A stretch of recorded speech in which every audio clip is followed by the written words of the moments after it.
మనం రీసెంట్ గా సుటోమో యామాగుచి గురించి తెలుసుకున్నాం. ఇతను ఎవరో మన ఛానల్ ని రెగ్యులర్ గా ఫాలో అయ్యే వాళ్ళకైతే బాగా తెలుస్తుంది.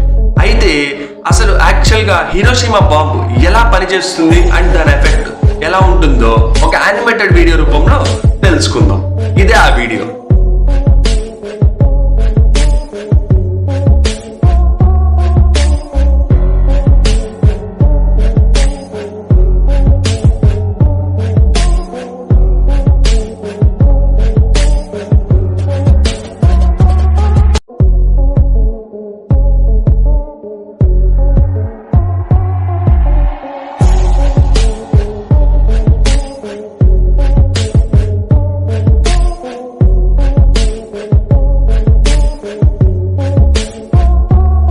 ఈ వీడియో మీకు నచ్చుంటే ఒక లైక్ చేయండి అండ్ ఈ వీడియో గురించి మీరు ఏమనుకుంటున్నారో నాకు కింద కామెంట్ చేయండి. అండ్ ఇలాంటి అమేజింగ్ వీడియోస్